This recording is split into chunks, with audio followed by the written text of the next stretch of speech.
Usually editors have to close Premiere, go open Blender, or at least After Effects, make a 3D animation, wait for it to export, import it to Premiere, and hope it lines up and looks natural with the footage. Then go back to editing. Anyways, I'ma show you how I make actual 3D animations using only Premiere. I'll also explain how I made this animation step by step, from how I tracked the scale to the scene using multiple tracking points, to how I rotoscoped this glass in 1 minute fully inside of Premiere Pro without masking it by hand, to how I made the kelp look like it's inside of the Minecraft water even though it wasn't, to finally how I made the kelp item fully 3D inside of Premiere Pro, using only the kelp PNG and one preset at the end of the video. Then I will give you the project files with my presets so you can steal any of my effects or try to replicate them or just play with them and learn. So sit back and have your notes out because this will be the best editing tutorial you've ever seen.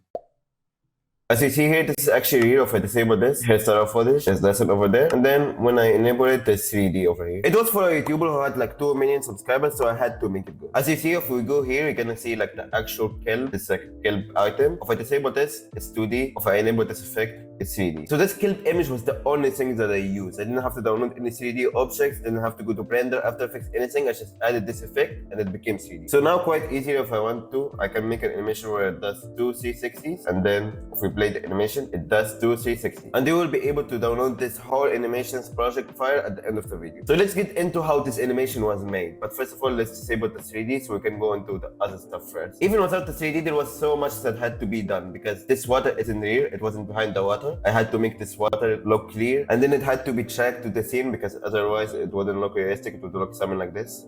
And then I had to put it behind the glass so it looks even more realistic. And this glass rotoscope isn't actually like a rotoscope from After Effects. It's still made inside of Premiere. And if you're wondering, no, I did not mask it frame by frame. I have better stuff to do. There's an easier way that I used to make this rotoscope super accurate and take no time at all, which I'm also gonna walk through in this video. This video is step by step, so I'm gonna walk through everything. But first of all, from the start, without the 3D and without the water and without the glass, how did I even make this? Because there's no point that I can track it to. If I try to track it over here, this glass for example, it goes off screen. So how did I check? If we double click on the first list, the kelp list, you're gonna see this kind of confusing square sequence. And if we play it, you're gonna see the kelp moves in a super weird way that doesn't make sense. So walking through everything step by step, the first thing is that why is it square? It's because I didn't have enough space to move the kelp around, so I made it 19 by 20 by 19 by 20. You can open the sequence settings and change the resolution of it. I made it square so I can move the kelp more freely. And this will not change the resolution of the final video because I'm changing the sequence inside of the nest. So only the nest will get affected. To showcase this method, for example, if we have 4 pretty big part squares and we go back to the main sequence, the main sequence didn't actually change,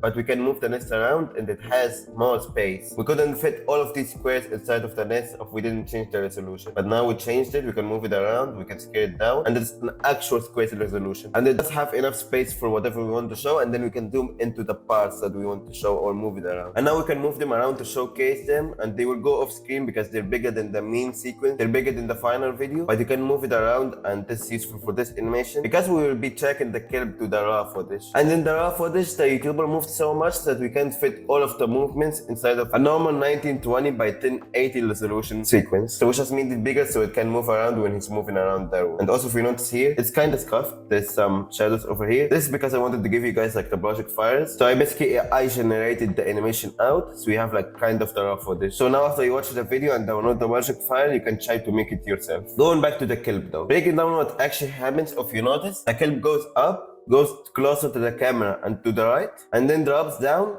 hits the ground, becomes bigger, and then smaller. This reflects perfectly what happened over. The kelp goes up with the water, it gets moved forward to the right, so it becomes a little bit bigger because it's moving closer to the screen. The closer stuff moves to the camera, the bigger they become. And then it starts to fall and hits the ground. After it hits the ground, the player keeps going down closer to it, so it becomes bigger because it's coming closer to the screen, and then he moves further away from it, so it becomes smaller. This will be more obvious if we enable the 3D again. If you see it here, it drops, hits the ground, comes closer to the camera, goes further away from the camera. And this is the first part that you see, it goes up and then goes to the right. And also, by the way, if you didn't realize, we'll move in a sequence that has this 3D animation. So this 3D animation is static over here. If we play it, it has like all of the movements. As you see here, it will drop right now. Bam, drop, goes back. And I did it this way so I can make the animation first on a 2D image without any lag, and so I can see how it looks. And then at the end, I can just make it 3D. So now if we go back to the 3D sequence, we can have it as 3D and we can play with it as 3D. We can move it around 3D. Or we can disable the 3D and and play around with it as 2D. Either way, at the end, we will just enable the 3D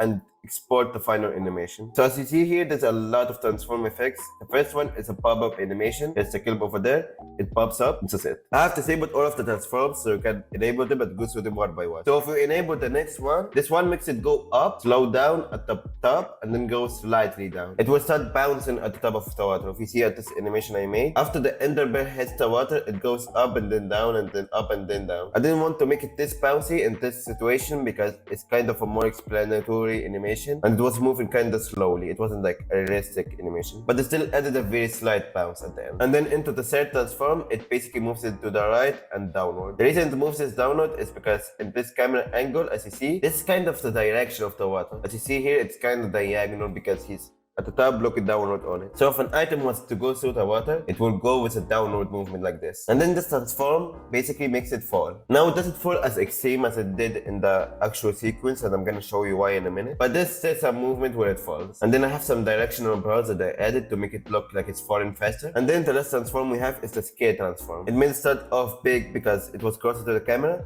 And then when it goes up, it goes down to 90 scale. And then it goes up to 110, so even bigger because it got even closer to the screen. And then when it's falling, it's not changing. But when it stops falling, it gets bigger and bigger because the player is going closer to it. The player was going closer to it when it was falling, but it was also falling away from him. So the distance between them was kind of the same. But after it reached the ground, it became static. So the player was getting closer to it, so it became bigger. Slowed down because the player stopped going as fast. And then became smaller again because the player was moving away from it. I have a full video on keyframes, so I'm not gonna go exactly how I made each graph, but here's what the scale looks like in action. It's kind of confusing, but when we add all of the transform effects and the directional power, it makes more sense. Like that. And then the last effect was basically a drop shadow. Just made it look better. And then the last thing that we have in the square sequence before we go back to the main sequence is this sphere over here. It's basically just shadow. It looks kind of scuffed right now because it's not 3D, but if we make it 3D, you gotta see the vision. As you see here, it's supposed to be a shadow. It starts appearing when it gets closer to the ground and then becomes full visibility when it hits the ground. I made it red real quick because the background is black, so if I make it black, you will not be able to see it, but in the main sequence, it's black. If we go here, you're gonna notice that there's some shadow under. Just this sphere. I used the ellipse tool to make it, but then I added some fast blur, which made it look like this, and then also made it black. So now amazing, we have this square sequence movement, whatever, that replicates how the kelp is supposed to move on the video. And if you're wondering, yes, I made all of this without looking at the actual footage. I just tried to replicate it and then keep adjusting the movements so it matches better with the footage. But that's the first thing that I did when I started it. I just had a 2D image of a kelp, made a sequence and changed the resolution of it to a square, and did this weird movement. It's kind of the foundation of the animation. As you see here, it looks super attached because it's not the actual animation, but I had to trust the process and trust that it will work out at the end. So now let's go to the next part, the checking it to the actual scene so it looks like it's moving with the scene. This is like the complicated part of the video. Might even be more complicated than actually making the 3D instead of Premiere because there's no one point to check it to. There's a lot of ways you can track stuff. You can check it to a 2D plane, so if there's like a wall, you can check it to the wall. You can check it to a 3D object. You can check it to 1 pixel, but there's no like flat surface that was visible throughout the whole animation. There's no 3D object that was visible throughout the whole animation, and there's no 1 pixel that was visible throughout the whole animation. He basically like changed gameplay clips. There was a cut over here, it goes completely down, and everything is kind of reset. And now I can even check it, for example, to this time because it's not moving to this time anymore. It's now to the ground. So over here, I need to check it to this glass, and then when it goes up, I need to check it to like a dispenser over here, and then when it goes to the right, I need to check it to a sign over here, and then when it falls down, I need to check it to the floor. It's just super confusing, and all me wouldn't be able to do it, but here's how I did it. So if you see these 3 graphics that were disabled where I was talking about the animation, that's the stuff that I used to check it. And let's see how they look like. So most likely now it seems that they're not working or they're not visible, but they are visible. You just need to zoom in by a whole lot until you see that there's more super small red dots. Here's the first one. Beside it, here's another red dot. And beside it, here's another red dot. Right now, they're over here, here, and here. For the sake of the video, because they look super small right now, I'm gonna just make them bigger. But this was the size that I was working with when I was making the animation. But here they are now, the 3 checking points that they use. The first one checks while it's going up. The second one checks when it reaches the second point, which is over here. It stops over here, and it starts checking to this point. And the third point is when it starts falling and hits the ground. I checked it using the motion tab, so as you see here, all of these are keyframes. And let's go through what I actually did. So first of of all, I started with checking the first point to the corner of this glass pixel. So if you see here, the corner is not moving. So if we disable the kelp real quick so you can see it better, this pixel is not moving. This one is kind of moving. That's why you need to have multiple check-in points when you make an animation like this, because each point of the animation moves in a different way. So we started out with moving with this pixel. It gets checked to it. It's to the right side of this pixel, this one over here. And we continue checking to it until we reach this point. Over here, it continues like paying check to the pixel, but then after it hits the corner of this sign, we go on to the second check-in point, the corner of this sign. Now at the start when the kelp is static, the point is also static. As you see here,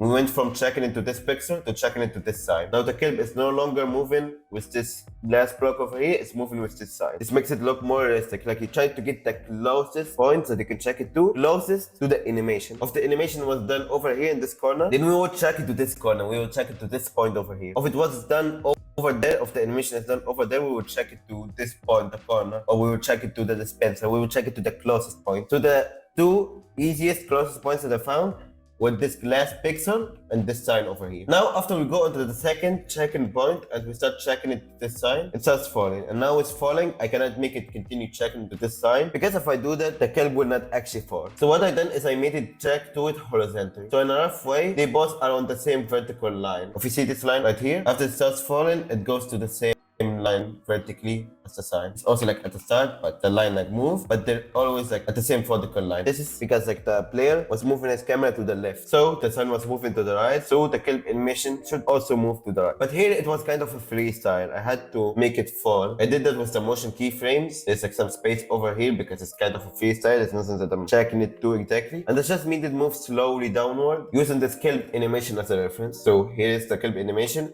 At the start, it's static with the sign, and then when it starts falling, it falls with it. It turned out pretty good in my opinion. If we turn everything on, you're not even gonna notice that it's being checked. It's gonna just fall. At the start it's falling slowly because it's inside of the water, but then after it goes outside of the water, it starts falling faster. After this slight moment of freestyle when it's falling, I checked it to a new point, which is the third point over here. If we zoom into it, I checked it to the corner of this slightly darker pixel and this line of like dark pixels, whatever, and I made it move with it. As you see here, it's static with it. On the original animation before I did like the rotoscope, it was way easier to check it because there wasn't this distortion over here, but even now I still made it check pretty well that it's not noticeable. So now recapping what happened, we started checking to this side of the pixel, it's moving to it, while the player is moving his camera, it's still moving to the side of the pixel, but then we changed, it got handed off to this checking point, which checks to the corner of the sign, and after it checks for a while, we do a freestyle while keeping the horizontal checking, so we still check it horizontally, but we do a quick freestyle making it go down, and then we check to this point over here when it hits the ground. Now if we enable the kelp again, you can see it in action. It starts checking over here, as you see, it's moving with it, and then it gets handed off to the second checking point. It starts moving with the second checking point, and then gets handed off to the third checking point and starts moving with the third checking point. I hope this made sense because it's super complex and most editors right here will just give up. We'll just make the animation a different size that isn't realistic, we'll make it like worse. But I want you to be the top 0.1% of editors that spend the time figuring out how to do this kind of animation. Because trust me, it pays off. It made me thousands per month. It made me charge thousands per video. It made me make 10,000 per month and pay off my family's debt, rather than to do super complex checks like this one. Now that the square sequence kind of movement and these checking points aren't as confusing to you, now that you understand how we checked it and what all of these keyframes are, let's go to the next point of this animation, which is having it below the water and behind the glass. Now again, this is like a complex part that is super small but makes a huge difference in your edit. So as you see the animation here without any of these two, it looks kind of 2D, it doesn't have depth, it looks kind of confusing, it's not realistic. After we add these two, it now becomes way more realistic, has way more depth, and becomes overall way better. So let's start with the glass. How did I put it behind the glass? As you see here, it's behind the glass, and then it goes in front of it. Now this is the rotoscope for the glass. I did some checks that I will teach you right now to do it super quickly. I showed it to you before, it's just a rotoscope, it's just pretty well done. Like even in After Effects, I tried to do it in After Effects to see if I should teach you guys how to do it in After Effects or if this way is better. I confirmed that this way is better because After Effects couldn't do these 2D squares. They were like, the rotoscope was super bad on them because being realistic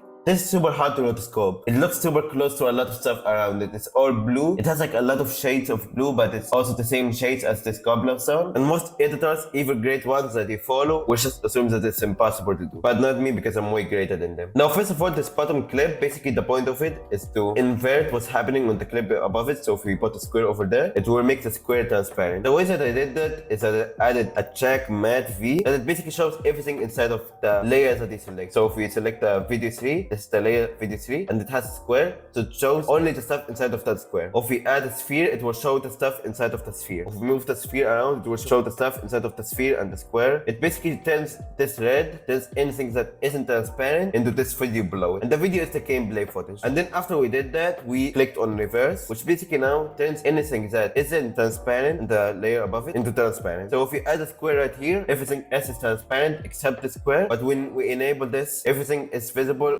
except the square. And everything is the gameplay because we added it to the gameplay footage. Track Matte V3 is like one of my most commonly used effects ever. And what it basically does in this situation is then what is invisible on the clip above it, so over here the glass is invisible, it turns it to visible and turns everything else to invisible. So this is the clip below it, but before even we do that, this clip is still rotoscope. The glass is somehow transparent. Of course, I don't care about like the transparency over here and over here because the clip moves over here, so I only cared about the transparency over here and over here, over the like route that the clip moved into. Now if you click on the clip, what do you expect it to be? Like maybe a rotoscope, maybe plugin effect, maybe something super confusing, maybe a big mask that I had to mask frame. It's none of that. It's color keys. Yep, color keys. The things that you use to remove green screens and remove certain colors of a video. But focus on that phrasing. Remove custom colors of that video. This is exactly what we're doing here. As you see here, it's lots of color keys, and the purpose of them is each one removes a certain color of pixel. Now let's disable all of them and see only one for starting. All of them I added this quite basic mask. It basically just masks that. It doesn't change anything above this point because there's some that kind of like corrupted over here. Just a quite basic mask. It was super easy to do. But what I did is I selected the color of one of these pixels, and then I had the color towards assignment super low, like 10 or 5. As you see here, it removes a part of the glass. If you focus while watching this, you're gonna see where this is going. I just copy pasted this again and made this one remove a slightly different shade of the same color. So as you see here, there's like still some missing. So I kept just doing that. I kept like making new color keys and just selecting different colors. And every time I make a new color key, the glass, as you see, becomes darker and darker, and there's less and less empty spaces where it's not rotoscoped. At the end, after I did all colors, it was basically like fully rotoscoped, except like the parts that I don't care about, like this part and this part. The kelp did move through them, so I don't care about them. But all of the parts that kelp moved through were then transparent with the color key. Every one of the color keys had the same mask. I just copy pasted it, and it was just making a new color key, going to the next one, selecting a different shade of the same color. And like that, in about 5 minutes, I did this inversion mask as I showed you also. And these two combined made this glass rotoscoped that quickly. It's like 5 minutes, and it's super accurate and super cool. This is something that I use a lot, like both of these, honestly, like Track Matte V3 and the color key method. I could have done this to anything on this screen. I could have done it to the colors of the turtle. As you see here, it's like some colors, it's like super white, it's like yellowish, orange, dark orange, green, dark green. And I can just color key each one of these colors, and it will be the only thing that gets masked out of the animation. I might be a nerd, I mean, honestly, I am. I edit for like full time. This is my whole life, but I find this super exciting. To be able to do this for you in Premiere that easily is surprising to a lot of people, and it was surprising to me as well, but I get used to it sometime. And like that, we're done with the glass. As you see here, the kelp is behind the glass. Now into the next part, like I promised you, I will show you this kelp animation look like it's underwater, even though it isn't. As you see, these two effects make it look like it's completely underwater. If you see over here as well, completely underwater, everything, but it's not here. It's not actually underwater. Again, to make it simple, I'm gonna disable the 3D for this one, and it's still underwater as you see here. So first of all, what are these two clips? Well, if you remember how we did this Track Matte V3, it's basically the same. The first thing that we have is a kelp. It's the same kelp animation. It's a kelp, just copied and pasted without the drop shadow, though I have a drop shadow over here. I don't have it over here. And the whole purpose of this kelp is to be tracked with water. As you see here, there's like some water overlay. If we disable this and disable this as well, it's basically like a water overlay. The water only affects the kelp. And then we have another kelp, which is the one that we've been doing now. It's the same nest under it, so it's actually like it's a kelp animation. These two are just the water. The one under it is the water. We're gonna go through what this is, and I'm gonna explain it in a second. But it's just a mask, so it only applies to the kelp animation. So it's basically just a copy of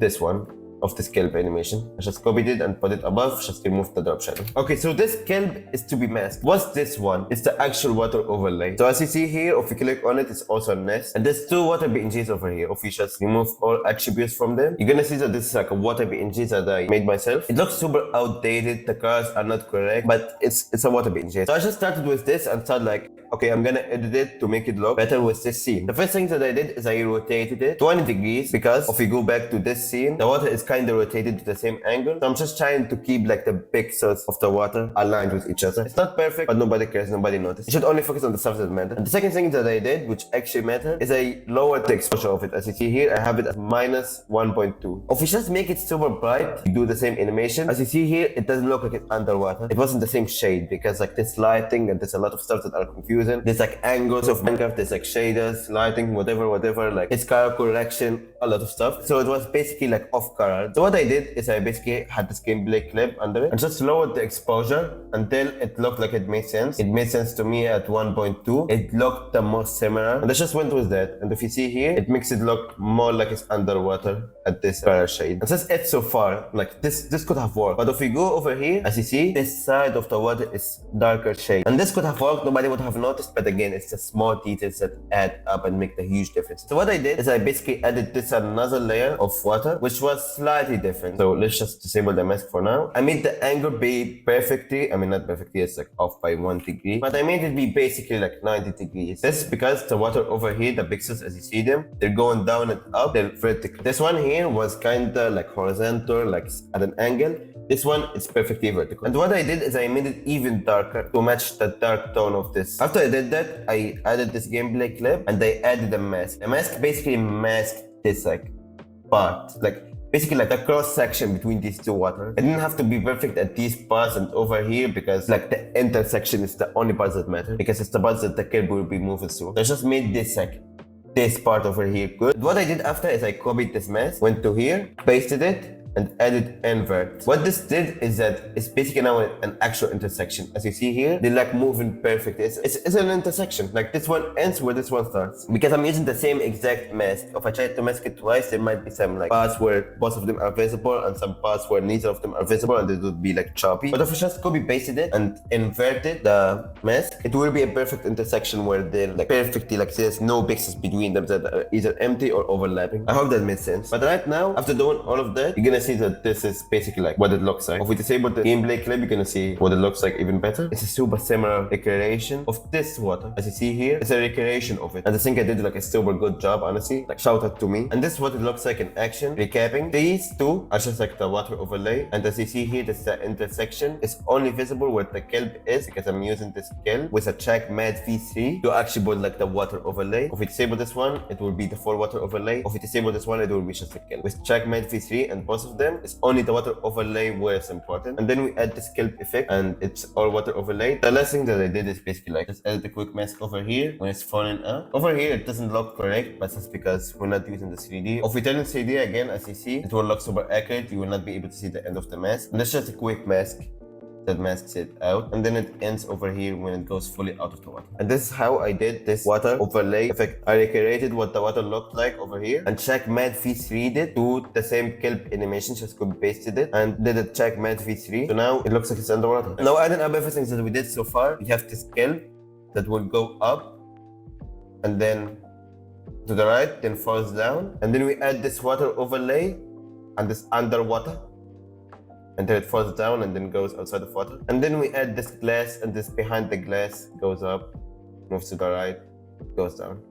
Now there's one last thing that's missing, the fun part, the thing that you've been waiting for. 3D inside of Premiere. As you see here, inside of this nest that we've been using for the kelp animation, you can see this one effect. That if we enable it, it becomes 3D, and if we disable it, becomes 2D. Okay, without being over dramatic, how did I do this? This is the last piece of the animation. After it, you have this complete animation that looks super realistic and super cool. So this 3D will break it down into two parts. First of all, it's the keyframes of the 3D, like the movements that I did to make it go like this and then fall down and then come up. and actually making this item 3D. So let me just put all of this to the side and start from zero. The 3D and Premiere needs some preparation. You're gonna need to make 3 versions of the same image to make it 3D. For me over here, I added the kelp image. The first thing that you need to do is go to properties and see how big it is. I know how big all Minecraft items are. I have like all of my Minecraft items over here. I have like everything automated. This is the good thing with 3D and Premiere. Once you do it once, you can use the same image like infinitely without any preparation. This is just like a piece that you put it in and it's 3D. And I have all of the images and all of the versions of the images that I need to make. But I will do it with you right now. So when you're using a new image, when you're not using a Minecraft item like I am, when you're using a pistol for example, you can learn how to make the 3 versions of the image and do it fully 3D instead of Premiere. But just to clarify, if you're using like the same couple of images every time, like if you're using the same kind of pistols like or weapons, like if you're playing, I don't know, Call of Duty and there's like a couple of weapons that you use, you can make like all versions of them super quickly and you will be able to do 3D in literally like 10 seconds. If you're playing like a Roblox game like Blocks Fruit and there's like some Blocks Fruits that get used every video, you can automate it, make the 3 versions of each Blocks Fruit and use it each time. For all of the Minecraft editors watching this, I will send all of these versions of Minecraft items upscaled at HD quality with the project files of this animation. But without further yapping, basically what I'm trying to say is that you can automate this if you're using the same couple of images each time. But first of all, how do we do it at the start? But like the last things that I said is you open the property and see the resolution of it. After you see the resolution of it, you nest it and change the sequence to the same resolution. So for me, I know all of my Minecraft items are 10 by 24 by 10 by 24. So now I have the sequence resolution as that. I'm gonna export the second version of the image that I need, which is basically the same image but flipped horizontally like this. What I'm basically gonna do now is I'm basically gonna export the frame and put it to my desktop. That's the first versions that I need. The second versions that I need is I'm gonna have to put a tint on it. And then makes it black and white, but I want to turn both colors to red. So I will have a fully red version of it. And then I'm gonna export this one as well. As you see here, I have all of the Minecraft items flipped already, and all of the Minecraft items normal version, and all of the Minecraft items red version already. So I don't have to do that each time. You don't have to do it each time if you're using the same couple of images, but you're gonna have to do this every time that you use a new image. So right now I have the normal kelp image, the flipped kelp image, and the red kelp image. After I exported all 3 of them, I want you to go to this website, convertyou.com. I've tried a couple of websites. This is the only one that works with 3D instead of Premiere. I'm gonna put the link for this in the description, but you can search it up, just Convertyou. And then you go to it, and what you do is you click on image converter and you drag inside your red version of the image. Now this is a PNG, so it's telling you what do you want to turn the PNG in. You're gonna turn it to a file format called AI. This is basically like a vector format. It's not like pixels, it's like lines that draw the image. And we need this format so Premiere knows what's the shape of the 3D image we're trying to make 3D. So we're basically gonna turn this PNG into AI. We're gonna take the red version of the image and we're gonna convert it. So it's gonna take like 2 seconds and it's gonna end the conversion, and you can download this version of the clip now. Now as you see, this is the file that it downloaded. You cannot actually open it. It's like a weird format of a file, but I want you to put it somewhere where you know the location of it. I have it in my downloads right now, and we're gonna leave it like that for a bit. That's the whole purpose of the third version of the image that you're gonna make, which is the red version. The purpose of it is to make it red, convert it using convertyou.io into an AI image, and download the AI file. So now we did that. We didn't even have to put it in Premiere, just showed it to you. We just need these 2 instead of Premiere: the flipped horizontal version and the normal version. And by the way, you can just add a horizontal flip to the same image and just use it like that. You need to export it and then put it again inside of Premiere. But now that we have both of these, we're gonna put one at the bottom layer and one at the second layer. And then it should look like this. Both of them should be the same resolution as the sequence. And now the effect that I use to make the 3D is PC Extrude. PC Extrude EBS. That's the exact version that I use. Now this isn't the secret that I use this effect. A lot of people know that. It's how the fuck do I make it? Because it's a super complicated effect. And everything on it will be messed up. The images will be messed up. The bevel will be messed up, the explosion will be messed up, everything is messed up. Now if I actually explain everything that I did with this effect, it would take you like 5 hours to do it yourself. So I'm not gonna do that. I'm gonna just give you the version that I ended up on, that I found best. The effect will be called Lavas 3D in Premiere. And I will give you the project file, the preset, and all of the Minecraft items that I have at the end of the video. So you're gonna be able to download this preset. What happens when you apply this preset is that it shows you this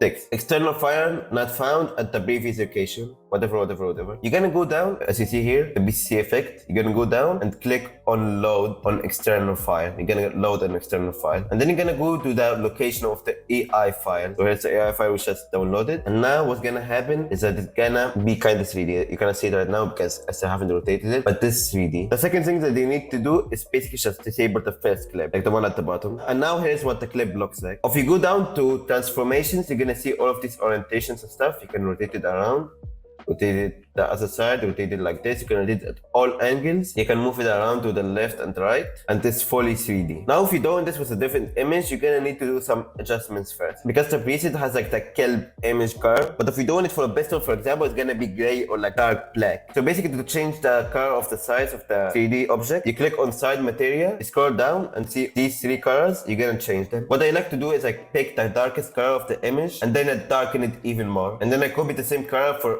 all the three like color options. So for example, this could be gray. Let's try gray, and this is what it would look like. Now the sides are gray. It's just it. You basically can just change the side colors. You can make it white if you want. Here it's white. Let's turn it back to dark green. The second thing that might like mess up and you might have to change it is if the image is like offset slightly. For example, if it looks something like this, the image isn't actually like lining up with the 3D. This is a quite easy fix. You just open the front and back material. Let's go with the front first, and you just shift it around. You can change like the image location. You basically just adjust it until it matches the 3D. In most cases, it's gonna default match it, but there's some cases where it's gonna be offset slightly. And then what you're gonna do is basically you're gonna rotate the image around and then open back material. We were playing with the front material first. Now we open the back material and we move the image around as well. That's it. So these are the two fixes when you're using a different image. You change the side material, you change the three colors, and you go to the front material, change the shift of it, you shift it around, and you do the same to the back material, you shift it around so it matches the 3D. After you've done that, no matter what image you use, it should be fully 3D. Very quick to drive this home, let's do it with a pistol. I'm gonna keep this super quick. Test the resolution of the pistol. We're gonna add a flip horizontal. We're gonna export it. We're gonna add a dent red. We're gonna make it red. Then we're gonna export it. We're gonna go to convertio and convert the red pistol. We're gonna download the AI file. We're gonna add the flipped horizontal version and the normal version. We're gonna make the flipped version not visible. We're gonna add lava 3D in Premiere, and we're gonna choose the AI file we downloaded. We're gonna turn it out locks. We're gonna change the color of it because it's not the color of it. And if we think this pistol is too thick, we're gonna make it less thick by opening up extrusion and changing this value over here. I think 6 looks good. So that quickly and easily, we now have 3D pistol inside of Premiere. We can make it do anything we want. We can make it shoot like pew, pew, pew, pew, pew. It's super cool. I love this. As you see here, it's super cool. Without even rendering it, we can play it at full speed. It's like shooting. Insane. Now after doing this badass animation fully inside of Premiere, let's go back to the kelp animation. Now that you're following along and hopefully have a 3D object right now, all you gotta do is just animate it however you want. Going back to the final versions that we put to the side, this is how I animated it. I first of all had it spinning around like this, because Minecraft items in game keep spinning when they're dropped. And then I added this rotation. At the start it starts like upside down and then goes up. Just like when it's getting pushed by the bubbles. And then when it falls down, it rotates slightly forward like this, because now we're seeing it at like an angle that's even higher. And then when it goes down to the same level, it goes back to the same level. This is what it looks like in action when it gets dropped. As you see, it becomes lower like this, and then goes back to normal. I hope that makes sense. And this is the whole animation. Now we know how to do 3D in Premiere, how to do this water overlay effect, how to do rotoscopes in Premiere, it's super easily, how to use different sequence sizes to make animations that are bigger than the actual video, and everything in between in detail. Now the last thing that you need is this project file and the preset. So whenever you're watching this, just join my Discord server, go to announcements, go to pinned, and you're gonna see all of the files that you need. And if you want, you can also go to the free course, the free editing roadmap, and download my full sound effects folder for free. And then if you also want, you can join my free coaching calls. Everything for free. This was a fully free tutorial. Everything that I mentioned is free. So you can go and join my Discord server using the link in the description. If this video was helpful for you, I'd appreciate if you share it to a friend of yours. I try to help editors as much as I can for completely free. So I appreciate if you just tell your editing friends. And that's it. Go join the Discord server, and until next time, good luck.